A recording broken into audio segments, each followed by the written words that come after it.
Warahmatullahi wabarakatuh.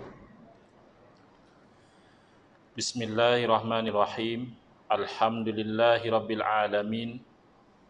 Wa afdalus salati wa atammu taslimi ala sayyidina Muhammadin wa ala alihi wa sahbihi ajmain. Rabbi shrah li sadri wa yassir li amri wahlul 'uqdatam min lisani yafqahu qawli. Subhanaka la ilma lana illa ma 'allamtana innaka antal alimul hakim. Allahumma akhrijna min zulumatil wahmi wa akrimna bi nuril fahmi waftah alaina bi ma'rifatil ilmi wa sahhil akhlaqana bil hilm waj'alna mimman yastami'una al-qawla fayattabi'una ahsana. Allahumma ati nufusana taqwaha wa zakkiha anta khairu man zakkaha anta waliyuha wa maulaha. Allahumma arinal haqqa haqqan warzuqna ittiba'ah wa arinal batila batilan warzuqna ijtinabah. Allahumma anfa'na bima 'allamtana wa 'allimna ma yanfa'una wa zidna ilman wa huda, amma ba'd. Alhamdulillah, muslimin muslimat ada ada muslimin muslimat, hadirin hadirat yang saya hormati, moga-moga kita semua dirahmati dan diberkati oleh Allah Subhanahu wa taala. Syukur kehadirat Allah Subhanahu wa taala, pada malam ini insya-Allah kita akan menyambung pengajian kuliah Maghrib bulanan anjuran surau Jumaat An-Naim section 5 bangsa maju, menggunakan kitab Kekeliruan Umat. Inilah jawapannya, susunan Al-Fadil Ustaz Mahathir bin Haji Jul hafizahullah ta'ala wa nafa'ana bihi wa bi'ulumihi fid daraini amin. Kita sampai ke muka surat 150 ya. Masih lagi dalam rangka Ustaz Mahathir cuba meleraikan kekeliruan yang bersangkut paut dengan fiqh, hukum hakam. Berarti tajuk kita ini sudah menjadi semakin ringan, semakin mudah difahami berbanding dengan bab yang sebelum itu, yang mana Al-Fadhil Ustaz Mahathir hafizahullah cuba meleraikan kekeliruan bersangkut dengan akidah, iaitu yang lebih sukar untuk kita faham, dan ada kalanya kita boleh jadi confused. Kerana akidah ni benda yang tak nampak. Kebanyakannya di hadapan mata kita tu tak nampak. Sedangkan fiqh, insya-Allah, ini perkara yang biasa kita amalkan hari-hari.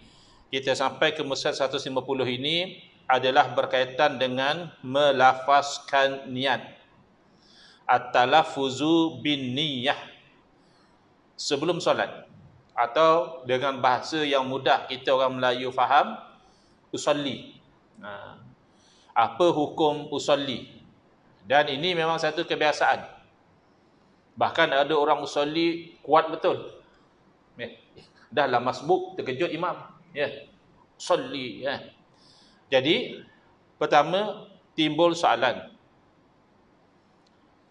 Melafazkan niat sebelum takbiratul ihram dianggap bid'ah yang dalalah oleh setengah golongan. Berarti yang usolli itu berdosa kerana buat bid'ah yang sesat. Dalalah tu makna sesat. Apakah benar pendapat ini? Yang mengatakan usolli ini bid'ah yang sesat, betul ke? Dan apakah pendirian para ulama dalam masalah at-talaffuz bin niyah ini? Asal niyah ni dalam hati. Ya, innamal a'malu bin niyat. Hanya saja amalan itu dengan niat. Bukan berarti kalau tak niat amalan tak wujud. Amalan boleh wujud, tapi nilai amalan itu tidak ada di sisi Allah Subhanahu Wa Taala sekiranya tidak ada niat yang sepatutnya. Jadi niat ini tempat di dalam hati. Yang itu senang ya kita faham. Orang yang angkat takbir, yang baca Fatihah, yang rokok, sujud, dia sebenarnya dalam hati dia tu dia ada niat menunaikan solat. Kalau dia saja misalnya nak sembunyi daripada orang, orang kejar dia, dia pun masuk, ikut je lah orang buat apa, itu tidak dinamakan solat. Walaupun zahir macam dia solat juga. Kenapa? Kenapa tidak ada niat? Baik. Soal melafazkan niat ini bid'ah, itu jelas. Kerana bid'ah berartinya perkara baharu. Memang tidak ada riwayat yang menunjukkan bahawa Nabi sallallahu alaihi wasallam ataupun para sahabat melafazkan niat solat, tidak ada riwayat sedemikian. Jadi it is safe for us to say that melafazkan niat ni bid'ah.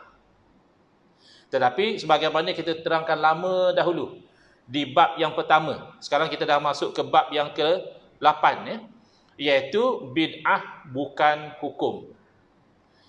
Istilah bid'ah itu bukan hukum syarak. Bid'ah hanya nak describe, mengatakan benda itu baharu. Kalau secara lebih khusus, secara syariahnya adalah tidak berlaku di zaman Nabi sallallahu alaihi wasallam, maka didescribe sebagai bid'ah. Adapun hukum syarak yang taklifi, yang bererti menyangkut perbuatan orang mukallaf, orang yang akil, baligh sampai seruan Islam kepada dia, ada 5. Apa dia hukum syarak? Hukum syarak adalah khitabullah, perintah Allah. Asalnya khitab itu kalam Allah. Lebih sesuai dengan konteks kita kata perintah Allah. Al-muta'alliqu bi af'alil mukallafin, yang bersangkut paut dengan perbuatan-perbuatan orang mukallaf. Berarti orang tidak mukallaf seperti orang gila dan kanak-kanak, perbuatan mereka tidak ada hukum. Bukan berarti perbuatan dia itu kita boleh biarkan sewenang-wenang. Ya, anak kita pergi ke supermarket pecahkan barang orang, tak boleh biar. Ya, atau orang gila pergi pukul orang, tak boleh biar. Kerana itu perbuatan merosakkan diri ataupun harta orang. Tapi untuk diri pribadi mereka ini tidak ada hukum. Baik. Kalau dah dituntut sesuatu perbuatan dengan tuntutan yang pasti tidak ada pilihan, sekira-kira kalau dilakukan diberi pahala dan ditinggalkan berdosa, itu namanya wajib. Kalau dituntut dilakukan sesuatu perbuatan tapi tuntutannya tu tak putus, masih ada kelonggaran, sekira-kira dibuat dapat pahala, tapi kalau tak buat pun taklah berdosa, itu namanya sunat ataupun mustahab. Ya. Kemudian kalaulah dituntut tinggal, dituntut ada 2. Talabul fi'li, Allah suruh buat. Yang kedua, talabul tarki, Allah suruh tinggal. Talabul fi'li ada 2 level. Satu tuntut tanpa ada pilihan. Satu lagi tuntut dengan ada kelonggaran. Ya, demikian talabul tarki. Suruh tinggal pun 2 level. Kalau disuruh tinggal tanpa ada pilihan, itu kalau dibuat dapat dosa, ditinggalkan dapat pahala, namanya haram. Kalau disuruh tinggal tapi masih ada pilihan, kalau tinggal dapat pahala, kalau buat taklah berdosa, itu namanya makruh. Kalau diberi pilihan, nak buat boleh, tak nak buat pun tak mengapa, itu namanya harus, mubah. Ya, mubah. Jadi yang hukum ini boleh berubah-ubah mengikut perubahan asas hukum. Contoh yang mudah, makan dan minum hukumnya harus. Nak makan boleh, nak minum boleh, tak nak minum pun boleh. Tak nak makan pun tak apa, dah kenyang, buat apa nak makan. Tetapi berubah hukumnya ketika mana makan dan minum di siang bulan Ramadan. Jadi haram. Makan dan minum sekira-kira kalau tak makan minum boleh mati, boleh sakit yang teruk, jadi wajib. Ataupun makan minum hari 1 Syawal, kena makan minum, jangan tak makan minum. Itu hari yang diharamkan berpuasa. Jadi boleh berubah. Hukum itu mengikut perubahan asas hukum. Baik. Lalu apa hukum melafazkan niat? Sama, ya. Boleh berubah mengikut asas hukum. Kaul yang muktamad, yakni yang dipegang dalam mazhab Syafi'i, hukumnya sunat melafazkan niat pada semua ibadah.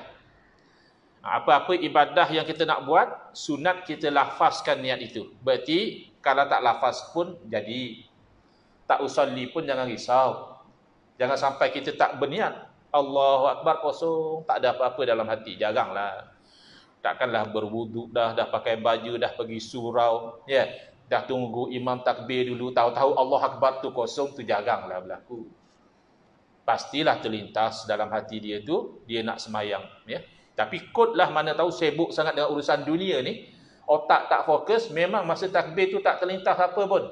Duk ingat ni, ada satu urusan penting ni. Tak sah semayang dia. Sebab itu rukun qalbi. Ya, rukun hati. Baik. Tapi tidak demikian dengan lafaz. Lafaz ini hanya hukumnya sunat. Dan ini bukan sebahagian daripada solat. Kerana yang dikatakan solat sembahyang itu sesuatu yang muftatihatun bitahrim ataupun bitakbir. Yang dimulakan dengan takbiratul ihram. Start daripada Allah Akbar, itulah mula sembahyang. Usolli bila? Sebelum itu lagi. Maka ia bukan sebahagian dari sembahyang. Kenapa sunat? Padahal bid'ah. Ini nak faham. Tapi kalau jangan jenis bid'ah semua sesat tu, tak payah sembang lah. Buat letih ya. Bid'ah sesat lah kata dia. Dia tak perasan bahawa mengiktiraf bid'ah hasanah tu sunnah. Bila dia tolak bid'ah hasanah, makna dia tolak sunnah. Beza tu. Kalau tolak bid'ah sayyi'ah, itu kita sepakat. Siapa rajin pergi ke page saya, Engku Ahmad Fadzil, di original page, hari ini saya ada buat jawapan balas kepada satu orang yang menegur Dr. Abdullah Jalil, pensyarah USIM. Mungkin beliau ke kawasan sini kurang terkenal, mungkin tidak berceramah sangat bila duduk di Nilai. Tapi ada masjid-masjid di KL, saya percaya pernah jemput beliau. Jadi, ada satu orang tegur dia kerana kata dia, ya, sepertinya doktor ini mengiktiraf bid'ah hasanah. Sedangkan dia bagilah contoh-contoh. Ada perkara-perkara yang dilakukan itu dinilai sebagai sayyi'ah oleh mazhab Syafi'i sendiri. Seperti sujud luar daripada solat. Ada orang, ya, lepas solat dia sujud. Sujud apa? Sajalah sujud. Sajalah sujud itu tak boleh. Kerana sujud ni ibadah yang khusus. Dia ada cara dan dia ada jenis dia. Jenis yang paling biasa sujud solat yang kita duk buat selalu tu. 2 kali diselangi dengan duduk antara 2 sujud. Tak puaslah sujud 2 kali, tambah sekali lagi. Bid'ah, sayyi'ah dan membatalkan solat. Ada baru saya dapat soalan berkaitan dengan isu tu. Dia kata dulu masa dia sekolah menengah, mereka buat solat hajat berjamaah. Solat hajat berjamaah juga bid'ah. Tapi bid'ah yang harus, boleh. Maknanya kalau waktu nak solat hajat sendiri-sendiri, jangan komplain. Yang itu yang asal, solat hajat sendiri.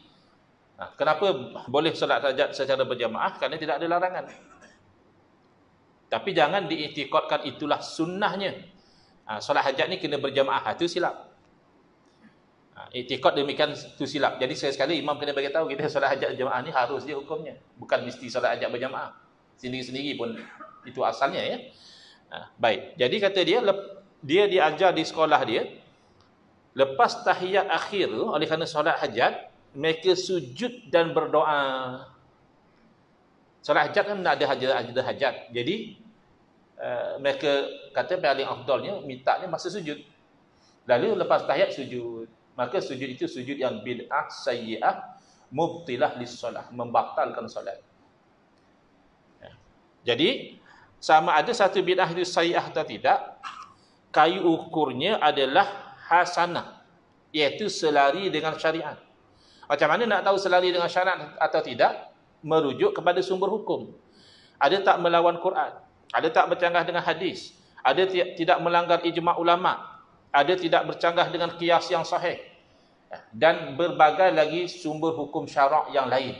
Ada lebih kurang 12 atau ada yang bilang sampai 15. Ini sumber hukum. Yang utama 4 kita fahamlah insya-Allah. Quran, sunnah, ijma' dan qiyas. Kalau mencanggahi salah satu, itu tidak hasanah. Bila tidak hasanah, tidak diamalkan, bahkan dilarang daripada diamalkan. Berbeza kalau hasanah. Jadi di sinilah datangnya berbincangan tentang lafaz usolli. Soal ianya bid'ah, sepakat. Ya, perkara baharu. Hasanah atau tidak? Jadi kaul yang muktamad dalam mazhab Syafi'i, apa jenis ibadah sunat dilafazkan niat itu. Tak lafaz tak ada masalah. Apa asas? Apa asas hukum? Iaitu dikiaskan kepada perbuatan Nabi sallallahu alaihi wasallam yang mana baginda talafuz melafazkan niat ketika mengerjakan haji dan umrah. Jadi kalau orang tanya apa dalil? Dalilnya adalah qiyas. Dan qiyas sumber hukum. Kecuali mazhab Zahiri lah. Mazhab Daud Zahiri yang dipertahankan oleh Al-Imam Ibn Hazim Az-Zahiri tolak qiyas. Tapi ulama-ulama lain 4 mazhab terima qiyas kerana dalil Quran hadis menunjukkan kepada beramal dengan qiyas. Jadi Nabi SAW talafuz nawaitul hajja wa ahramtu bihi. Aku niat haji dan berihram dengan sebab haji. Ataupun nawaitul umrata wa ahramtu biha. Aku niat umrah dan aku berihram dengan sebab umrah tadi. Ihram ni makna mengharamkan. Sebab tu takbiratul ihram. Sebelum takbir boleh sembang. Boleh makan, boleh minum, boleh berlari. Bila Allahu Akbar dah tak boleh makan, dah tak boleh minum, dah tak boleh sembang. Kan ada cerita dulu orang-orang baru masuk Islam kan. Yang nampak tikus mentah tu. Orang seorang kata ada tikus, seorang kata jangan cakap batal. Yang lah kali, nasib baik aku tak cakap. Tak batal. Batal semua. Sebab sudah jadi haram. Jadi dilafazkan niat tadi untuk haji dan umrah, lalu diqiyaskan. Mana dia punya persamaan? Iaitu sama-sama ibadah yang berhajat kepada niat. Maka sebagaimana di sana sunat lafaz, di sini juga sunat lafaz. Baik. Ada orang bangkang. Dia kata, mana boleh qiyas dalam ibadah? Bab ibadah tidak boleh qiyas. Ini pandangan yang tidak kuat. Kerana qiyas bukan isu ibadah ataupun muamalat. Isu qiyas adalah, pertama kena kenal pasti dinamakan illah. Illah dalam ilmu usul fiqh, dalam ilmu qiyas maknanya asas hukum. What is the basis of the hukum? Kalau basis itu dapat dikenal pasti, pergi pada stage yang kedua. Basis itu ada tak pada cabang dia? Contoh yang mudah kita faham. Kita qiyas haram minum air ketum yang diperam, dicampur dengan obat nyamuk, dicampur dengan obat batuk, diperam. Lalu kalau diminum memabukkan. Kita kata hukumnya haram, padahal tidak ada dalil Quran, tidak ada dalil hadis tentang air ketum. Alasannya qiyas. Kepada apa? Kepada khamar, iaitu arak. Kalau arak memang ada. Banyak dalil dalam Quran, dalam hadis yang tidak ragu-ragu kalau minum arak itu haram. Lalu illahnya dapat dikenal pasti, iaitu al-iskar, intoxicating effect, kesan memabukkan. Ada tak pada air ketum yang diperam tadi? Ada. Maka oleh kerana illahnya ada, maka hukumnya sama. Sebagaimana haram minum arak, demikianlah haram minum air ketum. Sebagaimana sunat lafaz niat pada ibadah haji dan umrah, maka demikianlah sunat lafaz niat pada ibadah solat. Kerana sama-sama ibadah yang tidak sah kalau tidak niat. Itu dia punya persamaan dia. Baik. Jadi qiyas ini tidak berlaku kalau tidak dikenal pasti illahnya. Jadi ada sebahagian ibadah kita tak tahu illah dia. Contoh, kenapa kalau kita terkentut, maka kita berwuduk dan basuh muka. Padahal yang kentut benda lain. The culprit is somewhere else. Tahu-tahu kita pergi basuh muka. Mana kita tahu? Dah itu dia perintahkan. Kalau dah batal wuduk, berwuduk. Berwuduk tu basuh muka, bukan basuh punggung. Padahal yang jadi sebabnya adalah kentut. Kentut tu di bahagian punggung. Jadi bila ditanya apa sebab bila kentut basuh muka, sedangkan yang kentut bukan muka, ada juga yang cuba jawab. Kata dia sebab bila kentut yang malu tu muka. Muntut dia tak ada masalah. Dia menyorok senyap-senyap kat belakang.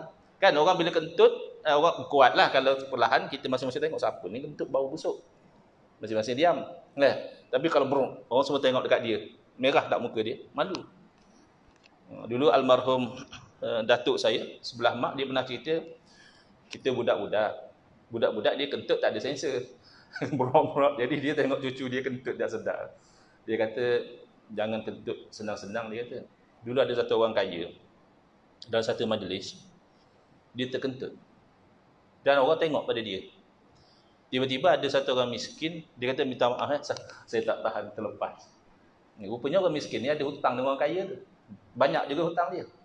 Tapi dek kerana diselamatkan maruah dia oleh orang miskin, dia kata, halal lah, tak payah bayar. Ni ya, Datuk saya nak cerita ni, bukan murah kentut depan orang ni. Jangan kau orang ni kentut suka hati. Sebab kita budak-budak ya, tak tahu malu budak-budak. Baik, jadi cerita tentang qiyas bukan soal ibadah atau muamalat. Kalau ibadah tu tak kenal pasti illah, memang tak boleh qiyas. Tak tahu apa illah dia. Kenapa kalau sapu khuf di bahagian atas tu? Sepatutnya kalau sapu khuf yang lebih logik dengan akal kita, bawah yang kena kotor-kotor tu. Kenapa sapu khuf bahagian atas? Jadi benda-benda macam ni, kenapa subuh 2 rakaat, kenapa zuhur 4 rakaat, ini benda yang tak tahu illah dia. Maka tidak boleh diqiyas, bukan kerana ia ibadah. Bahkan Nabi SAW sendiri, baginda menunjukkan tauladan qiyas dalam ibadah.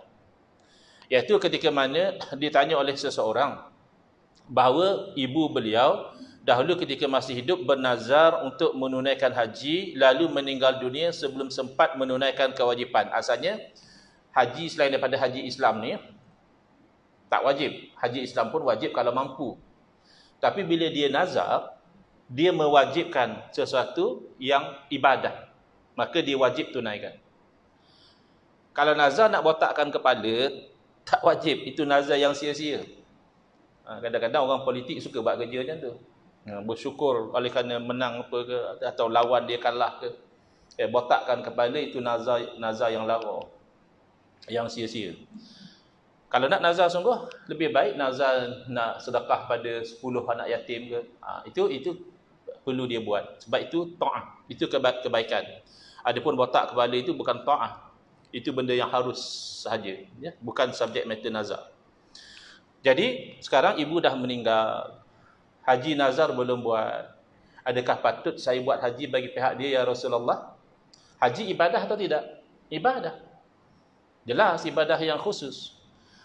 Kalaulah tidak boleh qiyas dalam ibadah, tentulah Nabi SAW jawab direct saja. Ya, kamu buat haji. Tapi Nabi SAW bertanya dahulu, kalau ibu kamu ada berhutang dengan orang, adakah kamu tolong bayar hutang dia? Hutang kan satu benda lain. Tapi ada persamaan. Lalu jawab orang tersebut, ya tentulah saya bayar hutang mak saya.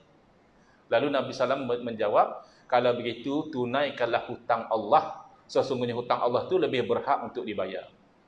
Itu kan qiyas. Qiyas hutang haji iaitu ibadah kepada hutang kepada manusia iaitu muamalat. Ini siapa yang buat? Nabi SAW. Jadi mengatakan dalam ibadah tidak ada qiyas itu keliru. Memang ada ibadah tidak ada qiyas, bukan kerana tidak boleh, tapi kerana ilahnya tidak boleh dikenal pasti. Kebanyakan ibadah nature-nya ta'abbudi. Buat semata-mata kerana Allah suruh.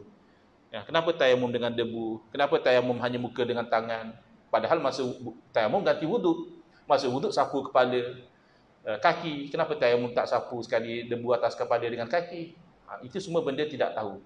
Tak tahu tidak boleh qiyas. Jadi kalau orang tanya, kamu yang usalli ni apa dalil? Jawab kita adalah qiyas. Qiyas kepada apa? Qiyas kepada lafaz haji, satu. Yang kedua, qiyas kepada lafaz berpuasa. Nabi SAW nak berpuasa, pernah bagi dia lafazkan. Dan juga lafaz ketika melakukan ibadah korban. Cuba lihat di muka 151 kalau ada kitab. Rasulullah SAW pernah melafazkan niat ketika melaksanakan ibadah haji dan umrah. An Anasin radhiyallahu anhu qala sami'tu Rasulullah SAW yaqulu labbaik umratan wa hajjah. Ini lafaz yang begini ya. Atau lafaz yang kita sebutkan tadi. Kemudian tentang puasa. Al-Imam Ibn Hajar Al-Haytami menyebutkan di dalam Tuhfah bahawa usolli ini dikiaskan kepada haji. Tapi baginda juga pernah berlafaz ketika hendak berpuasa. Daripada Sayyidatina Aisyah radhiyallahu anha, beliau berkata, qala li Rasulullah sallallahu alaihi wasallam dzata yaumin ya Aisyah hal indakum syai'? Satu hari Nabi SAW bertanya kepada Sayyidatina Aisyah, ada tak makanan apa-apa di rumah? Itu Nabi SAW. Kalau kita insya-Allah ada, kalau tak ada pun kita order Grab je lah. Kita senang bab makan. Nabi SAW tak ada masa ada ada makanan, ada masa-masa tak ada. Jadi tanya dulu, ada tak makanan? Qalat faqultu ya Rasulullah ma indana syai'. Lalu Sayyidatina Aisyah menjawab radhiyallahu anha, tak ada apa. Tak ada apa satu. Lalu Nabi SAW melafazkan qala fa inni shaimun. Maka kalau begitu aku berpuasa. Padahal boleh je dalam hati, kan niat dalam hati. Tapi baginda SAW melafazkan niat baginda nak berpuasa sunat.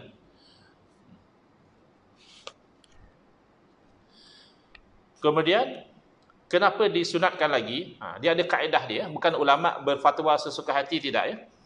Iaitu wayundabu nutqu bil manwi Qubayla takbiri liyusa'idal lisanul qalba wa li'annahu ab'adu anil waswasi.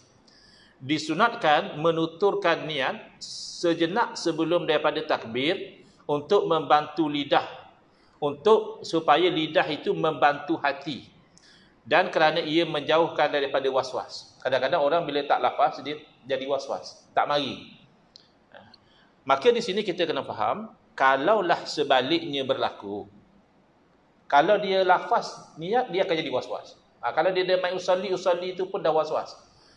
Nak betulkan tajwid lagi, usalli fardhu. Nak betulkan dot lagi. Sebab kalau lafaz pula jadi niat, maka dah hilanglah asas dia. Asas sunat tu dah hilang.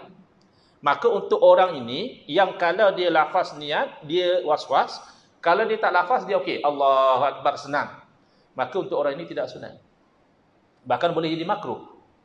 Kerana apa? Yang rukun adalah niat. Bila lafaz membantu niat, yakni lafaz membantu rukun. Sesuatu yang membantu yang wajib, paling tidak sunat. Tiba-tiba untuk orang ini, kes yang special case, dia jadi terbalik. Dia kalau tak lafaz, senang. Allahu Akbar, settle. Kalau dia usalli, dia mau was-was. Kadang-kadang imam dah nak rokok, dia masih usalli lagi. Orang macam ini bukan saja tidak sunat, bahkan makruh, kerana perbuatan itu menghalang daripada dia melakukan yang wajib. Ataupun boleh jadi haram kalau sampai usolli itu mengganggu orang. Jadi kena agak-agak lah. Usolli itu untuk diri kita sendiri je, untuk kita memudahkan kita niat. Dan jangan sampai hilang fadilat yang lain. Kena ada skill juga usolli ni. Berarti kan kita ada fadilat takbiratul ihram sejurus imam selesai takbir. Itu kan fadilat dia lebih. Itu dikatakan takbir bersama imam tu. Bukan imam takbir, kita takbir serentak, tidak. Takbir bersama imam artinya imam takbir Allahu Akbar. Bar tu kita pun Allahu Akbar. Maka usalli awal lagi. Jangan imam Allahu Akbar kita baru nak usalli. Itu melengahkan kita itu menurut imam dengan segera. Maka skill untuk usalli kalau kita nak amalkan adalah kita agak-agak, kita usalli fardhu isya'i arba'a rakaatin nanti. Lepas tu imam Allah Akbar, kita dah usalli, itu dah beres. Kita terus Allah Akbar. Saya tak nak amal Ustaz? Boleh. Kerana ini mustahab, bukan rukun, bukan wajib, dan mustahab pun atas jalan qiyas, dan juga kerana ia membantu kepada niat. Dan yang ketiga, kenapa dihukumkan sunat dalam mazhab kita? Ya, pertama atas jalan qiyas tadi. Yang kedua kerana membantu hati untuk tetap hati itu bila dilafazkan dia membantu. Kemudian yang ketiga, ada kaul pendapat yang mengatakan wajib. Maka al-khuruj anil khilaf mustahab. Keluar daripada tempat khilaf, ya, yang wajib tu tak kuat. Tapi kalau kita lafaz tak ada orang komplain. Kalau tak lafaz yang kata wajib, dia komplain. Jadi itu antara sebab kenapa dalam mazhab Syafi'i menghukumkan sunat secara asas, ya, melafazkan niat. Tetapi boleh berubah hukum itu sebagaimana yang kita bagi contoh tadi. Orang tu kalau lafaz niat dia jadi was-was, dia terbalik. Ataupun dia lafaz terlampau kuat, ia mengganggu orang tengah solat, ya, maka itu atas nama mengganggu tu tak boleh. Baik, pendapat mazhab lain selain daripada mazhab Syafi'i, Kalau ikut mazhab Hanafi adalah bid'ah yang sunat berdasarkan istihsan. Mazhab Hanafi ni dia ada kaedah dalam istimbat hukum, dia panggil istihsan. Mazhab Syafi'i tidak guna istihsan. Bahkan Imam Syafi'i rahimahullah ta'ala asalnya menolak konsep istihsan. Tapi asas dalam mazhab Hanafi, dia menganggap ini satu bid'ah yang sunat. Pertama kerana jalan istihsan dan dengan tujuan menolak was-was. Mazhab Hambali sama macam mazhab Syafi'i, sunat, usolli. Mazhab Maliki dia ada tafsil. Dia ada perincian. Maknanya dia tidak kata sunat begitu saja. Dalam mazhab Maliki, hanya sunat bagi orang yang was-was. Yang kalau dia tak lafaz niat, dia susah nak niat. Was-was. Orang tak was-was, okey je. Tak lafaz boleh niat, tak ada masalah. Memang nak solat isyak ke, nak solat apa sekejap lagi. Nak was-was buat apa? Setelah kita kata gitu, tapi orang dah kena penyakit was-was, bukan masalah tu. Dia was-was. Tapi kalau dia lafaz tu mudah. Maka untuk orang macam itu dalam mazhab Maliki sunat. Tapi bagi orang yang tidak was-was, khilaf aula. Dia bukan sampai makruh. Khilaf aula ni dia ringan sikit daripada makruh. Yang aulanya tak payah lafaz lah, awak tak was-was. Sia-sia je. Tapi awak lafaz juga khilaf aula. Tak selari dengan yang aula. Ya? Baik, jadi selesai. Dalam masalah lafaz niat, kalau ada sebarang soalan, sebelum kita pergi kepada tajuk baru, ada 8 minit lagi, lebih kurang. Ada. Tajuk baru ni masa fiqh juga, iaitu nak letak kat mana tangan lepas takbiratul ihram. Dahulu kita tak ada isu sangat. Standard lah letak tangan. Allahu Akbar. Because inilah kan, bawah dada sikit, atas pusat sikit.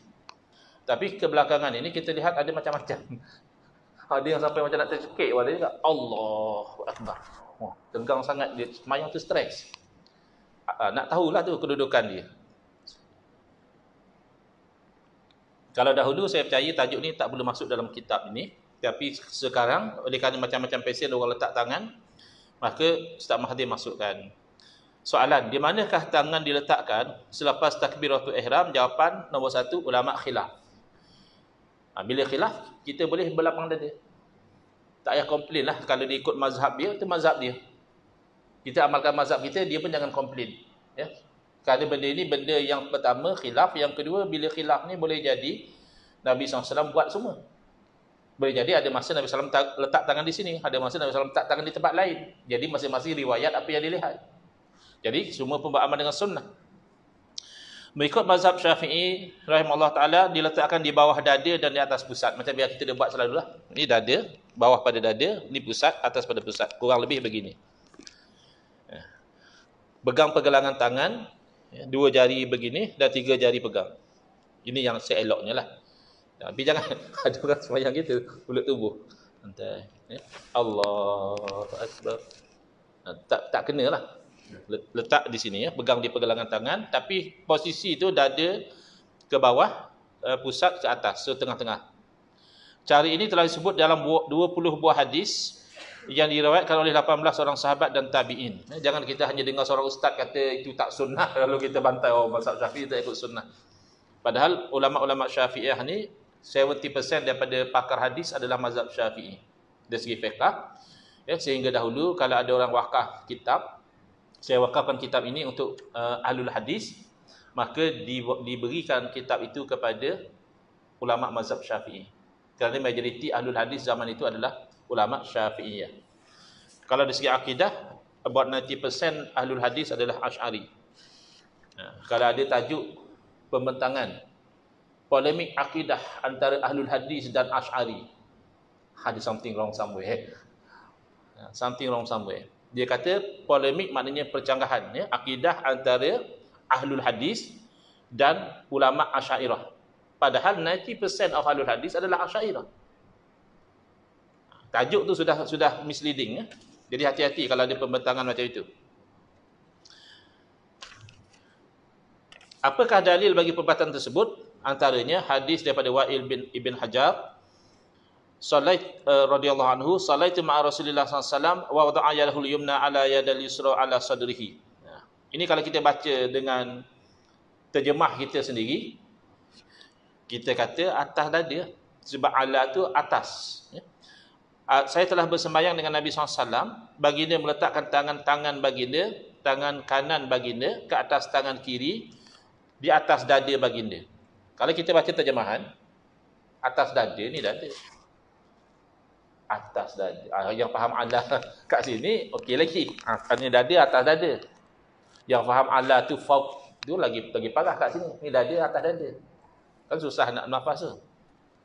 Okey. Jadi ahli fiqh dalam mazhab Syafi'i berkata, yang dimaksudkan dengan dada ialah yang penghujungnya.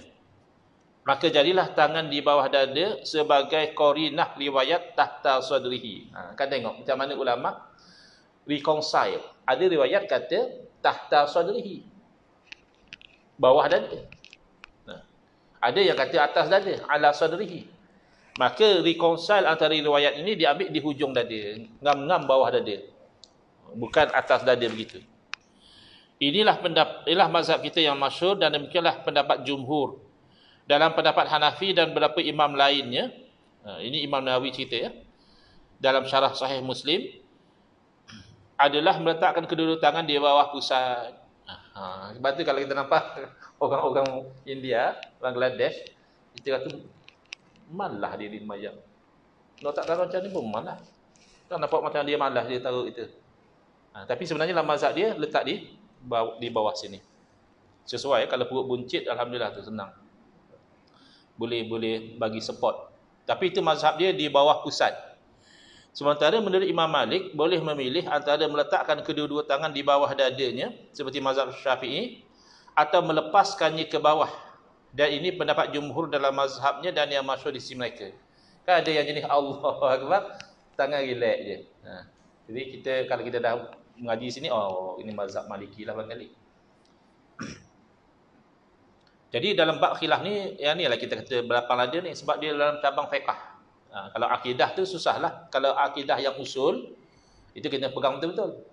Tapi kalau dalam cabang fiqh ni, insya-Allah lah masing-masing tu diterima amalnya kerana masing-masing ikut ulama yang mujtahid. Daripada penerangan Imam Nawawi ini difahami bahawa pendapat jumhur adalah meletakkan kedua-dua tangan di antara dada dan pusat, sebagaimana yang kita amalkan. Syekh Abdul Rahman Al-Juzairi dalam Al-Fiqhul Mazahib Al-Arba'ah, kita fiqh mazhab yang 4, mengatakan disunatkan meletakkan tangan kanan di atas tangan kiri di bawah pusat atau di atasnya. Dan ia adalah sunat dengan ittifaq 3 daripada a'immatul mazhab.